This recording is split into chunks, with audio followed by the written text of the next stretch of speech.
ಬೆಲೆ ಏರಿಕೆಯ ಬಿಸಿಗೆ ಜನ ಕಂಗಾಲಾಗಿ ಹೋಗ್ತಿದ್ದಾರೆ. ಪೆಟ್ರೋಲ್ ಡೀಸೆಲ್ ಬೆಲೆ ಏರಿಕೆ ಆಗ್ತಾ ಇದ್ದಂತೆ ದೈನಂದಿನ ವಸ್ತುಗಳ ಬೆಲೆಯೂ ಗಗನಕ್ಕೇರಲು ರೆಡಿಯಾಗಿವೆ. ಇದರ ಬೆನ್ನಲ್ಲೇ ಖಾಸಗಿ ಬಸ್ನ ಟಿಕೆಟ್ ದರ ದುಪ್ಪಟ್ಟಾಗಿದೆ. पेट्रोल डीजल का संयम से इस्तेमाल करना. ಪೆಟ್ರೋಲ್ ಜಾಸ್ತಿ ಮಾಡಿದ್ರೆ ನಾವು ಏನು ಮಾಡಬೇಕು? ನಾಶವಾಗುವ ಅಂಚಿನಲ್ಲಿ ನಾವು ಡೀಸೆಲ್ ಪೆಟ್ರೋಲ್ ದರ ಏರಿಸೋದು ಇದೆಯಲ್ಲ, ಇದು ಜನರ ಜೀವನದ ಮೇಲೆ ಬಹಳ ಪರಿಣಾಮ ಬೀರ್ತದೆ. ಪ್ರಧಾನಿ ನರೇಂದ್ರ ಮೋದಿಯ ಒಂದೇ ಒಂದು ಕರೆ ಈಗ ದೇಶದಲ್ಲಿ ಅಲ್ಲೋಲ ಕಲ್ಲೋಲ ಸೃಷ್ಟಿಸುತ್ತಿದೆ. ಖರ್ಚಿನ ಗಿಟಿಮಿತಿಯ ಪಾಠ ಮಾಡಿದ್ದು ಅಲ್ಲಿಂದ ದುಬಾರಿ ಬರೆ ಬೀಳೋದಕ್ಕೆ ಶುರುವಾಗಿದೆ. ನಿನ್ನೆವರೆಗೂ ಬಂಗಾರದ ಗೇಟು ಬಿದ್ದಿದ್ದಾಯ್ತು. ಈಗ ಪೆಟ್ರೋಲ್ ಡೀಸೆಲ್ ಜೊತೆಗೆ ಬಸ್ ಟಿಕೆಟ್ ದರವು ದುಪ್ಪಟ್ಟಾಗಿದೆ. ಇದರ ಜೊತೆಗೆ ಅಕ್ಕಿ ಬೆಲೆಯು ಗಗನಕ್ಕೇರ್ತಿದ್ದು, ಹಾಲು ಮೊಸರು ಹಣ್ಣು ತರಕಾರಿ ಬೆಲೆಯು ಡಬಲ್ ಆಗೋ ಮುನ್ಸೂಚನೆ ಸಿಗ್ತಿದೆ. ಹೀಗಾಗಿ ಜನಸಾಮಾನ್ಯರು ನಿಗಿ ಕೆಂಡ ಕಾರ್ತಿದ್ದಾರೆ. ಚಿನ್ನ ಬೆಳ್ಳಿ ಆಯ್ತು, ಈಗ ಡೀಸೆಲ್ ಪೆಟ್ರೋಲ್ ಬಾಂಬ್. ದುಬಾರಿ ದುನಿಯಾ ಏನು ಮುಟ್ಟಂಗಿಲ್ಲಯ್ಯ. ದುಬಾರಿ ದುನಿಯಾದಲ್ಲದೆ ಜನಸಾಮಾನ್ಯರು ಬದುಕೋದೇ ಕಷ್ಟವಾಗಿದೆ. ಮುಟ್ಟಿನ ವಸ್ತುಗಳಿಗೆಲ್ಲ ಡಬಲ್ ಬೆಲೆ ಹೇಳ್ತಿದ್ದಾರೆ. ಕೊಲ್ದಿ ಯುದ್ಧ ಆಗಿದ್ದೇ ಆಗಿದ್ದು ಅಲ್ಲಿಂದಲೇ ಜನಸಾಮಾನ್ಯರ ಬದುಕಿಗೆ ಬರೆ ಮೇಲೆ ಬರೆ ಬೀಳ್ತಿದೆ. ಚಿನ್ನವನ್ನ ಕೊಳ್ಳೋದಿರ್ಲಿ, ಕೈಯಲ್ಲಿ ಮುಟ್ಟೋದು ಕಷ್ಟವಾಗ್ತಿದೆ. ಕೆಲವೇ ದಿನಗಳಲ್ಲಿ 10 ಗ್ರಾಂ ಚಿನ್ನಕ್ಕೆ 2 ಲಕ್ಷ ಆಗತ್ತೆ ಅನ್ನೋ ಮಾತಿದೆ. ಇಂಥ ಹೊತ್ತಲ್ಲದೆ ಪೆಟ್ರೋಲ್ ಬಾಂಬ್ ಹಾಕಿದ್ದಾರೆ. ಇವತ್ತಿನಿಂದ ಪೆಟ್ರೋಲ್ ಹಾಗೂ ಡೀಸೆಲ್ ಸಿಕ್ಕಾಪಟ್ಟೆ ದುಬಾರಿಯಾಗಿದೆ. ನಿನ್ನೆಯವರೆಗೂ ಪೆಟ್ರೋಲ್ ಬೆಲೆ 1 ಲೀಟರ್ಗೆ 102 ರೂಪಾಯಿ 91 ಪೈಸೆ ಇತ್ತು. ಇದೀಗ 106 ರೂಪಾಯಿ 21 ಪೈಸೆ ಆಗಿದೆ. ಇನ್ನು ಡೀಸೆಲ್ನ ಬೆಲೆ ನಿನ್ನೆಯವರೆಗೂ 90 ರೂಪಾಯಿ 99 ಪೈಸೆ ಆಗಿತ್ತು. ಇದೀಗ 94 ರೂಪಾಯಿ 10 ಪೈಸೆ ಆಗಿದೆ. ತೈಲ ಬೆಲೆ ಏರಿಕೆ ಜನಸಾಮಾನ್ಯರ ಬದುಕಿಗೆ ಬರೆ. ಪೆಟ್ರೋಲ್ ಡೀಸೆಲ್ ಬೆಲೆ ಏರಿಕೆಯಾಗ್ತಿದ್ದಂತೆ ಅಗತ್ಯ ವಸ್ತುಗಳ ಬೆಲೆಯೂ ಏರಿಕೆಯಾಗಲಿದೆ. ಹಾಲು ಮೊಸರು ಹಣ್ಣು ತರಕಾರಿ ಅಕ್ಕಿ ಬೇಳೆ ಟ್ರಕ್ ಟ್ಯಾಕ್ಸಿ ಬೆಲೆ ದುಪ್ಪಟ್ಟಾಗಲಿದೆ. ಈ ಮೂಲಕ ಜನಸಾಮಾನ್ಯರ ದೈನಂದಿನ ಜೀವನ ಮತ್ತಷ್ಟು ದುಬಾರಿಯಾಗಲಿದೆ. ಇದು ಬಡವರ ಬದುಕನ್ನ ಅಲ್ಲೋಲ ಕಲ್ಲೋಲ ಮಾಡ್ತಿದೆ. ಪೆಟ್ರೋಲ್ ಜಾಸ್ತಿ ಆಗೋದು ಮತ್ತು ಗಾಡಿ ಮನ್ಯಾಗ ಇರ್ಬೇಕಾದ್ರೆ ಸರ್ ನಾವು, ಆದರೂ ಕೆಲಸದವ್ರು ಪೆಟ್ರೋಲ್ ಜಾಸ್ತಿ ಆಗೋಕ್ಕೆ ಅಮೌಂಟ್ ಕೊಡೋಕ್ಕೂ ಇದು ಮಾಡ್ತಾರೆ. ಅದು ಸಂಸಾರ ಪೆಟ್ರೋಲ್ ರೇಟ್ ಕಮ್ಮಿ ಆಗ್ಬೇಕು. ಎಲ್ಲದಕ್ಕೂ ಪೆಟ್ರೋಲ್ ರೇಟ್ ಜಾಸ್ತಿ ಮಾಡಿದರೆ ನಾವು ಏನು ಮಾಡ್ಬೇಕು ಸರ್? ನಾವು ಇನ್ನೂ ಇವಾಗ ಪೆಟ್ರೋಲ್ ಇನ್ನೂ ಹೆಚ್ಚಾಗಿದೆ ಅಂದರೆ ಇನ್ನು ಮತ್ತಷ್ಟು ಏನಾಗ್ತಿದೆ ಅಂದರೆ ದುಬಾರಿಕೆ ಆಯಿತು. ಮತ್ತಷ್ಟು ಏನಿವೆ ಅಂದರೆ ಊಟದ ಆಹಾರಗಳ ಮೇಲೆ ಏನಾಗುತ್ತದೆ ಅಂದರೆ ಟ್ಯಾಕ್ಸ್ಗಳು ಹೆಚ್ಚಾಗಿ ಮತ್ತೆ ದುಬಾರಿ ಆಗುವಂಥ ಪರಿಸ್ಥಿತಿ ಉಂಟಾಗಿದೆ. ತೈಲ ಬೆಲೆ ಏರ್ತಿದ್ದಂತೆ ಖಾಸಗಿ ಬಸ್ ದರ ಡಬಲ್. ಇದೊಂಥರ ಚೈನ್ ಲಿಂಕ್ ಇದ್ದಂತೆ. ಪೆಟ್ರೋಲ್ ಡೀಸೆಲ್ ಬೆಲೆ ಏರ್ತಿದ್ದಂತೆ ಪ್ರಯಾಣದ ವೆಚ್ಚ ಏರಿಕೆಯಾಗೋದು ಖಾಯಂ. ಬೆಳಗ್ಗೆ ತೈಲ ಬೆಲೆ ಏರಿಕೆಯಾಗ್ತಿದ್ದಂತೆ ಮಧ್ಯಾಹ್ನ ಖಾಸಗಿ ಬಸ್ನ ದರ ಡಬಲ್ ಮಾಡಿದ್ದಾರೆ. ಡೀಸೆಲ್ ಬೆಲೆ ಏರಿಕೆ ಹೊರೆ ತಗ್ಗಿಸಲು ಪ್ರಯಾಣಿಕರಿಗೆ ಬರೆ ಹಾಕಲಾಗ್ತಿದೆ. ಖಾಸಗಿ ಬಸ್ಗಳ ಪ್ರಯಾಣ ದರ ಏರಿಕೆ ಮಾಡಲಾಗಿದೆ. ಟ್ರಾವೆಲ್ ಸಿಟಿ ಬಸ್ ಸರ್ವಿಸ್ ಬಸ್ಗಳ ಟಿಕೆಟ್ ದರ ಏರಿಕೆ ಆಗಿದ್ದು, ಖಾಸಗಿ ಬಸ್ ಟಿಕೆಟ್ ದರ 20% ರಿಂದ 30% ಏರಿಕೆ ಮಾಡಲಾಗಿದೆ.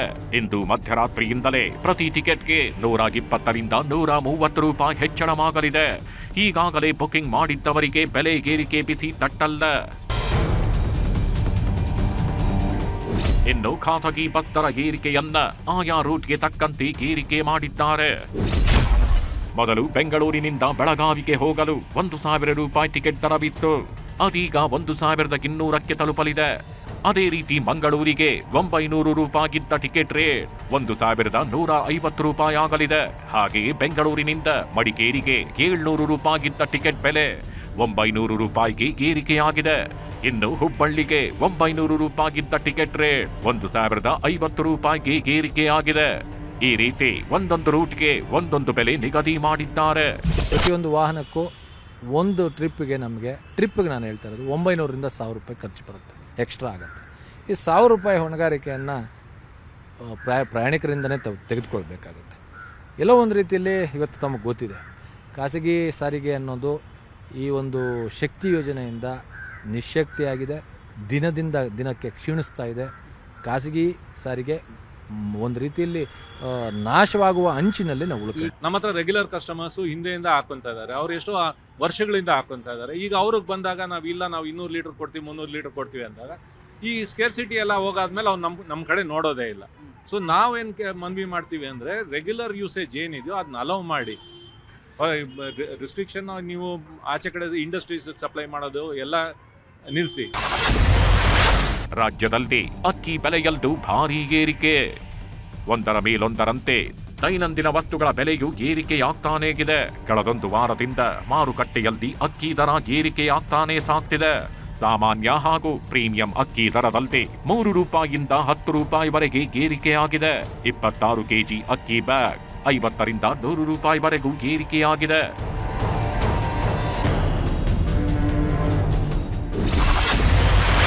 ದುಬಾರಿ ದುನಿಯಾ ಸಮರ ಸಾರಿದ ಕೈಪಾಳಯ.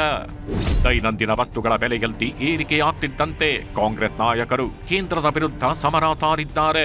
ಚುನಾವಣೆಗೋಸ್ಕರ ಇಷ್ಟು ದಿನ ಕಾದು ಈಗ ಬರೆ ಹಾಕ್ತಿದ್ದಾರೆ.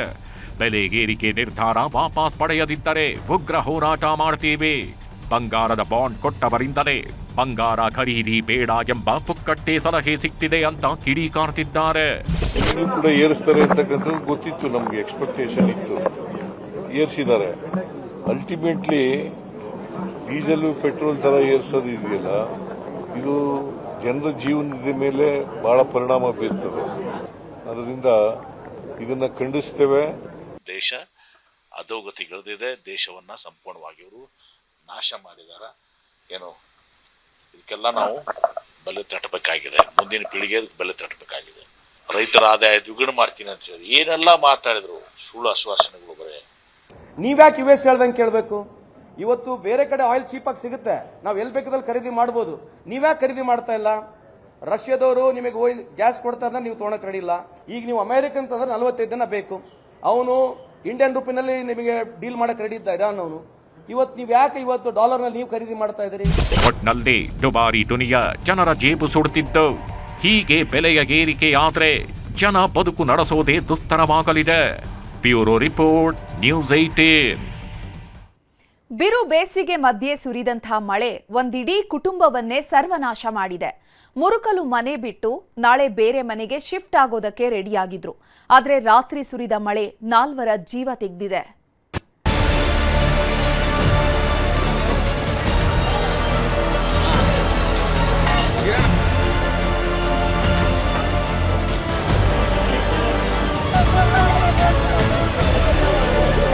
ಮೇಲ್ಚಾವಣಿ ಕುಸಿದು 4 ಜನ ಮೃತಪಟ್ಟಿರ್ತಕ್ಕಂಥದ್ದು. ಮಳೆ ಗಾಳಿ ಇವತ್ತು ಸಿಡಿಲು ಈ ಎಲ್ಲ ವ್ಯವಸ್ಥೆಯಿಂದ ಇವತ್ತು ಮನೆ ಕುಸಿದು ಈ ದುರ್ಘಟನೆ ಸಂಭವಿಸಿದೆ.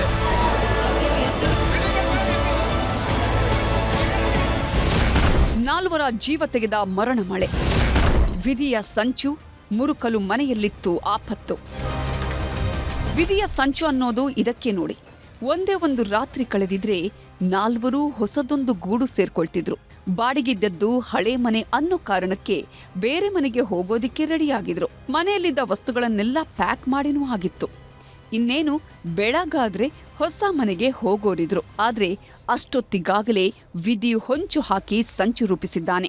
ಮಳೆ ರೂಪದಲ್ಲಿ ಅಪ್ಪಳಿಸಿದ ಜವರಾಯ ಒಂದಿಡೀ ಕುಟುಂಬವನ್ನೇ ಸರ್ವನಾಶ ಮಾಡಿದ್ದಾನೆ. ಮನೆಯ ಮೇಲ್ಛಾವಣಿ ಕುಸಿದು ಬೀಳ್ತಿದ್ದಂತೆ ಅಪ್ಪ ಅಮ್ಮನ ಜೊತೆ 2 ಮಕ್ಕಳು ಕೂಡ ಅಪ್ಪಚ್ಚಿಯಾಗಿ ಹೋಗಿದ್ದಾರೆ.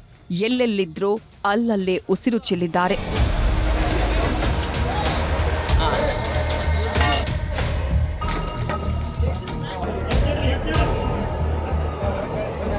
ವಿಜಯಪುರ ಜಿಲ್ಲೆಯ ಆಲಮೇಲ ತಾಲೂಕಿನ ಮೋರಟಗಿಯಲ್ಲಿ ಹಿಂದೆಂದೂ ನಡೆಯದಂತಹ ದುರಂತ ನಡೆದು ಹೋಗಿದೆ.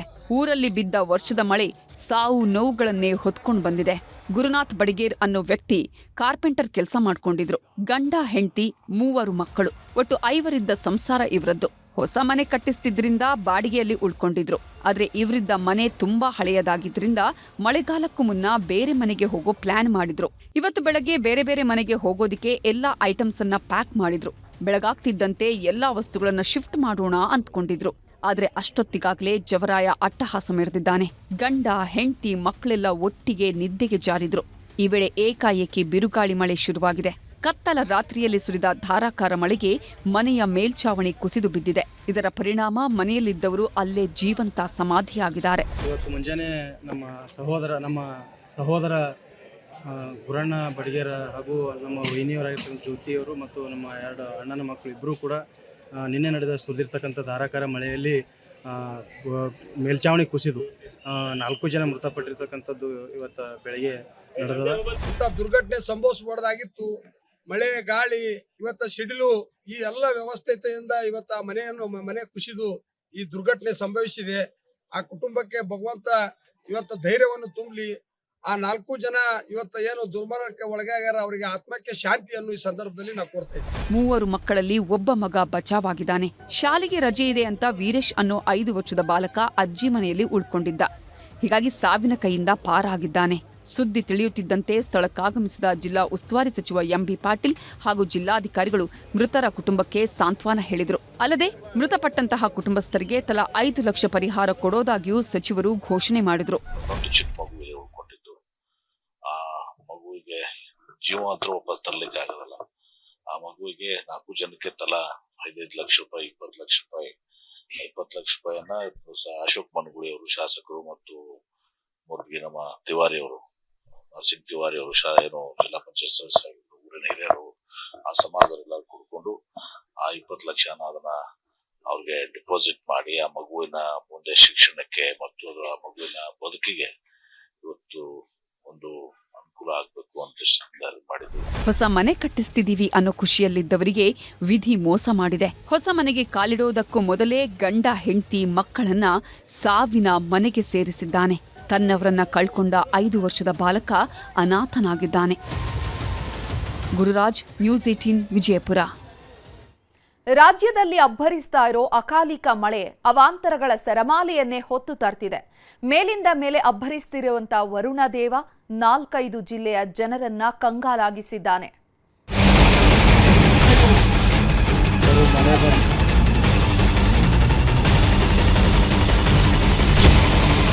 ಅಕಾಲಿಕ ಮಳೆಗೆ ಕರುನಾಡಿನ ಜನ ಅಕ್ಷರಶಃ ಕಂಗಾಲಾಗಿ ಹೋಗಿದ್ದಾರೆ. ಬೇಸಿಗೆಯಲ್ಲಿ ಮಳೆಯಾಗ್ತಿದೆ ಅಂತ ಖುಷಿ ಪಡೋದಾ ಅಥವಾ ಅಕಾಲಿಕ ಮಳೆಗೆ ಬದುಕು ಕೊಚ್ಕೊಂಡು ಹೋಗ್ತಿದೆ ಅಂತ ಕಣ್ಣೀರಿಡೋದಾ ಅಂತ ಒಂದೂ ಗೊತ್ತಾಗದೆ ಪರಿತಪಿಸುತ್ತಿದ್ದಾರೆ. ಊರೂರಲ್ಲೂ ಸುರಿಯುತ್ತಿರೋ ಮಳೆ ಅವಾಂತರಗಳ ಸರಮಾಲೆಯನ್ನೇ ಹೊತ್ತು ತರ್ತಿದೆ. ಮಳೆ ಅಬ್ಬರಿಸೋದಕ್ಕೆ ಶುರುವಾದ್ರೆ ಅನ್ನದಾತರ ಗೋಳು ಹೇಳತೀರದಂತಾಗುತ್ತೆ. ಕಲಬುರಗಿ ಜಿಲ್ಲೆಯ ಕಾಳಗಿ ತಾಲೂಕಿನ ಮಾರಡಿ ಗ್ರಾಮದಲ್ಲಿ ವರುಣದೇವ ಅಬ್ಬರಿಸಿ ಬೊಬ್ಬಿರಿದಿದ್ದಾನೆ. ಬಿರುಗಾಳಿ ಸಹಿತ ಸುರಿದ ಮಳೆಗೆ ಪಪ್ಪಾಯಿ, ಮಾವು, ಕಬ್ಬು, ಬಾಳೆ ಬೆಳೆ ಸೇರಿದಂತೆ ಹಲವು ಬೆಳೆಗಳು ನೆಲಕ್ಕಚ್ಚಿವೆ. ಲಕ್ಷಾಂತರ ರೂಪಾಯಿ ಖರ್ಚು ಮಾಡಿ ಬೆಳೆದಿದ್ದ ಪಪ್ಪಾಯಿ ಬೆಳೆ ಸರ್ವನಾಶವಾಗಿದ್ದನ್ನ ಕಂಡ ರೈತರು ಕಣ್ಣೀರಿಡುತ್ತಿದ್ದಾರೆ. 1 ವರ್ಷದಿಂದ ನಾವು ಪಪ್ಪಾಯಿ ಗಿಡ ಹಾಕ್ತಾ ಬಂದಿದ್ದೀವಿ. ಈಗ ಅದನ್ನು ಭಾಳ ಸಂರಕ್ಷಣೆ ಮಾಡ್ಕೊತಾ ಬಂದ್ವಿ. ಆಲ್ರೆಡಿ ಆ ಕಾಯಿಗಳು ಆಗ್ತಾಯಿದ್ವು. ಇನ್ನೇನು ನಾವು ಹರಿಬೇಕು ಅನ್ನೋದ್ರೊಳಗೆ ಬಿರುಗಾಳಿ ಬೀಸಿ ಕಂಪ್ಲೀಟ್ ಎಲ್ಲ ನೆಲ ಕಚ್ಚಿ ಹೋಯ್ತು. ಇದರಿಂದ ನಮ್ಮ ಜೀವನ ಒಂಥರ ದುಸ್ತರ ಆಗ್ಯದ. ಈಗ ಸುಮಾರು ಒಂದು 12-15 ಲಕ್ಷ ರೂಪಾಯಿ ಖರ್ಚು ಮಾಡಿದ್ದೀವಿ. ಇದನ್ನು ಯಾವ ರೀತಿ ಭರಿಸೋಕಮ್ಮ ನಮಗೂ ಈ ವಿಷಯ ಕೇಳ್ಕೊಂಡು ಆಕಾಶನೇ ಮೇಲೆ ಬಿದ್ದಂಗೆ ಆಗ್ಯದ. ಈ ಬಾರಿ ಕರುನಾಡಲ್ಲಿ ಆಲಿಕಲ್ಲು ಮಳೆಯ ಆರ್ಭಟ ಜೋರಾಗಿದೆ. ಚಿತ್ರದುರ್ಗ ಜಿಲ್ಲೆಯ ರಾಮಸಾಗರ ಗ್ರಾಮದಲ್ಲಿ ಆಲಿಕಲ್ಲು ಸಹಿತ ಭಾರೀ ಮಳೆಯಾಗಿದೆ. ರೈತನ ಜಮೀನಿನಲ್ಲಿ ಬಿದ್ದ ಬೃಹತ್ ಗಾತ್ರದ ಆಲಿಕಲ್ಲು ಎಲ್ಲರನ್ನ ಅಚ್ಚರಿಗೆ ದೂಡಿದೆ. ಈ ಕುಟುಂಬಸ್ಥರ ಪರಿಸ್ಥಿತಿ ನೋಡುತ್ತಿದ್ರೆ ಕರುಳು ಚುರುಕನ್ನುತ್ತೆ. ಮಳೆ ಸೃಷ್ಟಿಸಿದ ಅವಾಂತರದಿಂದ ಹಸುಗೂಸನ್ನ ಹಿಡ್ಕೊಂಡ ಬಾಣಂತಿ ಪರದಾಡ್ತಿದ್ದಾಳೆ. ಭಾರೀ ಗಾಳಿ ಮಳೆಗೆ ಹಾವೇರಿ ಜಿಲ್ಲೆಯ ಹಲವು ತಾಲೂಕಿನ ಜನ ಕಂಗಾಲಾಗಿ ಹೋಗಿದ್ದಾರೆ. ಬಿರುಗಾಳಿಯ ರಭಸಕ್ಕೆ ಇಜಾರಿ ಲಖಮಾಪುರ ಬಳಿಯ ಅಲೆಮಾರಿ ಸಮುದಾಯದ ಗುಡಿಸಲುಗಳು ದಿಕ್ಕಾಪಾಲಾಗಿ ಹೋಗಿವೆ. ವಸ್ತುಗಳೆಲ್ಲ ನೀರು ಪಾಲಾಗಿದ್ದು ಬಾಣಂತಿ ಹಸುಗೂಸಿನ ಜೊತೆಗೆ ಪರದಾಡುತ್ತಿದ್ದಾರೆ.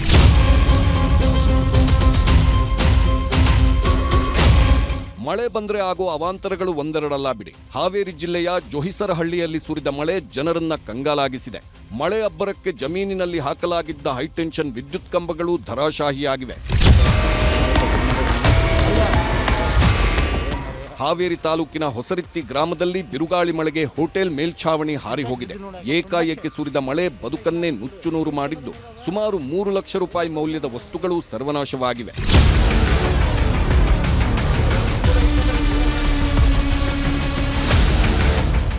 ಬಿಟ್ಟು ಬಿಟ್ಟು ಬರ್ತಿರೋ ಮಳೆಗೆ ಬಾಗಲಕೋಟೆ ಜನ ತತ್ತರಿಸಿ ಹೋಗಿದ್ದಾರೆ. ಧಾರಾಕಾರವಾಗಿ ಸುರಿದ ಮಳೆಗೆ ಮುಧೋಳ ತಾಲೂಕಿನ ಲೋಕಾಪುರ ಪೊಲೀಸ್ ಠಾಣೆಯೇ ಮುಳುಗಿ ಹೋಗಿತ್ತು. ಇಡೀ ಸ್ಟೇಷನ್ ತುಂಬಾ ನೀರು ನುಗ್ಗಿದ್ರಿಂದ ನೀರು ಹೊರಹಾಕುವುದಕ್ಕೆ ಪೊಲೀಸ್ ಸಿಬ್ಬಂದಿ ಹರಸಾಹಸ ಪಟ್ಟಿದ್ದಾರೆ.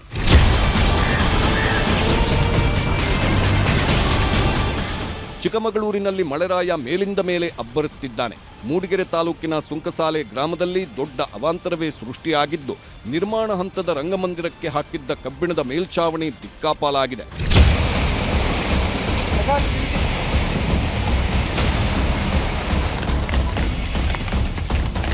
ಒಟ್ನಲ್ಲಿ ರಾಜ್ಯದಲ್ಲಿ ಎದ್ದಿರೋ ಅಕಾಲಿಕ ಮಳೆ ಹತ್ತಾರು ಅವಾಂತರಗಳನ್ನು ಸೃಷ್ಟಿಸುತ್ತಿದ್ದು, ಜನ ಕಂಗಾಲಾಗಿರೋದು ಸುಳ್ಳಲ್ಲ. Bureau report, news 18. ಬೇಲ್ ಸಿಕ್ಕೇ ಸಿಗುತ್ತೆ, ಜೈಲು ವಾಸದಿಂದ ಹೊರಬರ್ತೀನಿ ಅಂತ ಕನಸು ಕಂಡಿದ್ದ ದರ್ಶನ್ಗೆ ದೊಡ್ಡ ಶಾಕ್ ಎದುರಾಗಿದೆ. ಇನ್ನೊಂದು ವರ್ಷ ದರ್ಶನ್ ಪಾಲಿಗೆ ಜಾಮೀನು ಬಾಗಿಲು ಬಂದ್ ಆಗಿದೆ.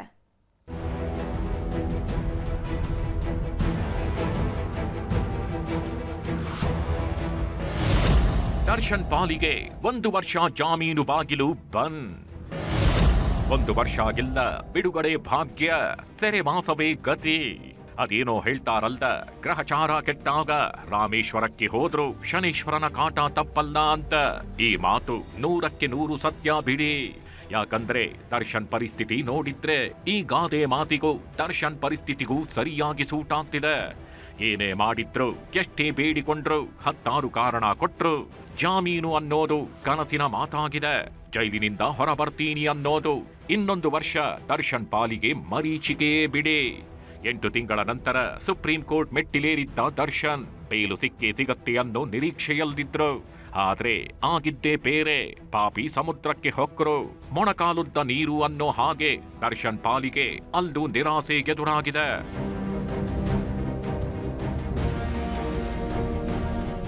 ದರ್ಶನ್ಗೆ ಗೀಬತ್ತು, ಬೇಲ್ ಸಿಕ್ಕೇ ಸಿಗತ್ತೆ ಅಂತ ಡಿ ಗ್ಯಾಂಗ್ ಕಣ್ಣರಳಿಸಿ ನೋಡ್ತಿತ್ತು. ದರ್ಶನ್ ಕೂಡ ಹೊರಬರ್ತೀನಿ ಅನ್ನೋ ನಿರೀಕ್ಷೆಯಲ್ಲದೇ ಇದ್ರು. ಆದರೆ ಆಗಿದ್ದೇ ಬೇರೆ. ವಿಚಾರಣೆ ನಡೆಸಿದ ನ್ಯಾಯಮೂರ್ತಿಗಳಾದ ಪರ್ದಿವಾಲ್ ಹಾಗೂ ನ್ಯಾಯಮೂರ್ತಿ ವಿಜಯ್ ವಿಷ್ಣು ಅವರಿದ್ದ ದ್ವಿಸದಸ್ಯ ಪೀಠ ಮಹತ್ವದ ಆದೇಶ ಹೊರಡಿಸಿದೆ. 1 ವರ್ಷದೊಳಗೆ ಟ್ರಯಲ್ ವಿಚಾರಣೆ ಮುಗಿಸಲು ನಿರ್ದೇಶನ ನೀಡಿದೆ. ಹೀಗಾಗಿ ಇನ್ನೊಂದು ವರ್ಷ ಜಾಮೀನು ಅನ್ನೋದು ದರ್ಶನ್ ಪಾಲಿಗೆ ಬರೀ ಕನಸಾಗಿಯೇ ಉಳಿಯಲಿದೆ. ಮುಂದಿನ ವರ್ಷ ಮೇ 15ರವರೆಗೂ ದರ್ಶನ್ ಸೆರೆಮನೆಯಲ್ಲದೆ ನರಕ ಅನುಭವಿಸಬೇಕು. ಅಷ್ಟರೊಳಗೆ ಅಂದರೆ ಇನ್ನೊಂದು ವರ್ಷದಲ್ಲಿ ಕೊಲೆಯ ವಿಚಾರಣೆ ಮುಗಿಸಬೇಕು. ಟ್ರಯಲ್ ಕೋರ್ಟಿನಲ್ಲಿ ನಿತ್ಯ ವಿಚಾರಣೆಗೆ ಸುಪ್ರೀಂ ಕೋರ್ಟ್ ಸೂಚನೆ ನೀಡಿದ್ದು, ಅನಗತ್ಯ ಕಾರಣ ನೀಡಿ ವಿಚಾರಣೆ ಮುಂದೂಡಬಾರದು ಅಂತ ಆದೇಶ ನೀಡಿದೆ. ಹೀಗಾಗಿ ವರ್ಷದೊಳಗೆ ಕನಿಷ್ಠ 60 ಸಾಕ್ಷಿಗಳ ವಿಚಾರಣೆ ಮುಗಿಬೇಕಿದ್ದು, ಕಾಲಕಾಲಕ್ಕೆ ತನಿಖಾ ವರದಿಯನ್ನ ಸಲ್ಲಿಸುವಂತೆಯೂ ಸುಪ್ರೀಂ ಕೋರ್ಟ್ ಸೂಚನೆ ನೀಡಿದೆ. ಈಗ ಅವರು ಬೇಲಿಗೆ ಹಾಕದೇ ಇರೋದೇ ಉತ್ತಮ ಇತ್ತು. ಇನ್ನೊಂದು ಸ್ವಲ್ಪ ದಿನ ಬಿಟ್ಟು ಈಗ ಏನಾದ್ರೂ ಪ್ರಕರಣದಲ್ಲಿ ಸಾಕಷ್ಟು ವಿಳಂಬ ಆಗಿತ್ತು ಅಂತಂದ್ರೆ ಅವಾಗನೇ ಇವರು ಅರ್ಜಿ ಸಲ್ಲಿಸಬಹುದಾಗಿತ್ತು. ಅವಾಗ ಅವ್ರನ್ನ ಒಂದ್ ಸ್ವಲ್ಪ ಸಹಾನುಭೂತಿಯಿಂದ ಕೋರ್ಟ್ ಏನಾದ್ರು ಇವ್ರನ್ನ ಪರಿಗಣನೆ ತೆಗೆದುಕೊಂತಿತ್ತು ಇವ್ರ ವಿಚಾರವನ್ನ. ಈಗ ನೋಡಿ, ಈಗ 1 ವರ್ಷ ಅಂತ ಹೇಳಿದ ನಂತರ 1 ವರ್ಷದ ಒಳಗಡೆ ಇವ್ರು ಮತ್ತೊಮ್ಮೆ ಬೇಲ್ ಹಾಕೊಳಕ್ ಬರಲ್ಲ, ಬೇಲ್ ಅಪ್ಲಿಕೇಶನ್ ಕೋರ್ಟ್ ಸಲ್ಸಕ್ ಬರಲ್ಲ. 1 ವರ್ಷ ಬ್ಲಾಕ್ ಆಯ್ತು ಇವ್ರದ್ದು, ನನ್ನ ಅನಿಸಿಕೆ. ದರ್ಶನ್ ಪಾಲಿಗೆ ಅಕ್ಷರಶಃ ನರಕದ ಕ್ಷಣಗಳು ಶುರುವಾಗಿವೆ. ಸುಪ್ರೀಂ ಕೋರ್ಟ್ನಿಂದಲೇ 1 ವರ್ಷದ ಸೂಚನೆ ಹೊರಬಿದ್ದಿರೋದ್ರಿಂದ ದರ್ಶನ್ ಮುಂದೆ ಯಾವುದೇ ಆಯ್ಕೆಗಳು ಇಲ್ಲದಂತಾಗಿದೆ. ಪರಪ್ಪನ ಅಗ್ರಹಾರದ ಕ್ವಾರಂಟೈನ್ ಸೆಲ್ನಲ್ಲಿರುವ ದರ್ಶನ್ಗೆ ಯಾವುದೇ ವಿಶೇಷ ಸೌಲಭ್ಯ ನೀಡುವಂತಿಲ್ಲ. ಇತರೆ ಕೈದಿಗಳಿಗೆ ನೀಡುವ ಸೌಲಭ್ಯಗಳನ್ನೇ ದರ್ಶನ್ಗೂ ನೀಡಲು ಸೂಚನೆ ನೀಡಲಾಗಿದೆ. ಅದು ಕೂಡ ಜೈಲಿನ ನಿಯಮಾವಳಿ ಪ್ರಕಾರವೇ ನೀಡುವಂತೆ ಸುಪ್ರೀಂ ಕೋರ್ಟ್ ಸೂಚಿಸಿದೆ. ಅಲ್ಲದೆ ಟ್ರಯಲ್ ಕೋರ್ಟ್ಗೆ ರೆಗ್ಯುಲರ್ ಜಡ್ಜ್ ನೇಮಿಸಿ ಇವರ ಮೂಲಕವೇ ದರ್ಶನ್ ಕೇಸ್ ವಿಚಾರಣೆ ನಡೆಸಲು ಆದೇಶ ನೀಡಿದೆ. ಕೊಲೆ ಮಾಡುವುದಕ್ಕೆ ಸಾಕ್ಷಿದಾರರಾಗಿದ್ದಾರೆ ಅಂತಿದೆಯಲ್ಲ, ಅದು ಪ್ರಾಮುಖ್ಯ. ಇವರಿಗೆ ಸಾಬೀತಾದರೆ ಜೈಲು ಇವರು ಮಾಡಿದ್ದಾರೆ ಅಂತ ಅಪರಾಧ ಅಂತ ಸಿಕ್ಕಿದರೆ ಅವರಿಗೆ ಒಂದು ಜೀವಾವಧಿ ಶಿಕ್ಷೆ ಅಥವಾ ಫಾಸಿ ಆಗ್ತದೆ. ಅದು ಆಗಲಿಲ್ಲ ಅಂತಂದರೆ ಇವರು ನೇರವಾಗಿ ಪಾಲಿಸದಿದ್ದರೆ ಸೆಕ್ಷನ್ 304 ಅಂತ, ಅದು ಹಳೆ IPC ಕೆಳಗಡೆ ಸೆಕ್ಷನ್ 2 ಕೆಳಗಡೆ 7 ವರ್ಷ ಕೊಡ್ಬೋದು, 5 ವರ್ಷ ಕೊಡ್ಬೋದು. ಆದರೆ ಅವರು ಇಷ್ಟು ವರ್ಷ ಇದ್ರಲ್ಲ, ಅದನ್ನು ಅದರಲ್ಲಿ ಡಿಟೆಕ್ಟ್ ಆಗ್ತದೆ. ಜಾಮೀನಿಗಾಗಿ ದರ್ಶನ್ ಕೊಟ್ಟಿದ್ದ ಯಾವೊಂದು ಕಾರಣವೂ ಕೈ ಹಿಡಿದಿಲ್ಲ. ಕುಟುಂಬಸ್ಥರ ಭೇಟಿಗೆ ಅವಕಾಶ ಕೊಡ್ತಿಲ್ಲ, ಹಾಸಿಗೆ ತಿಂಬು ಕೊಡ್ತಿಲ್ಲ, ಜೈಲಲ್ಲಿ ಸರಿಯಾದ ವ್ಯವಸ್ಥೆ ಇಲ್ಲ ಅಂತ ದರ್ಶನ್ ಕಣ್ಣೀರಿಟ್ಟಿದ್ರು. ಆದರೆ ಜೈಲಾಧಿಕಾರಿಗಳು 10 ಸಾಕ್ಷ್ಯಗಳ ಮೂಲಕ ಅಸಲಿ ಕಥೆ ತೆರೆದಿಟ್ಟಿದ್ದಾರೆ. ದರ್ಶನ್ ಭೇಟಿ ಮಾಡಿದವರ ಫೋಟೋ, ವಿಡಿಯೋ ಸೇರಿದಂತೆ ನಾನಾ ಸಾಕ್ಷ್ಯಗಳನ್ನ ಕೋರ್ಟ್ಗೆ ಒದಗಿಸಿದ್ದಾರೆ.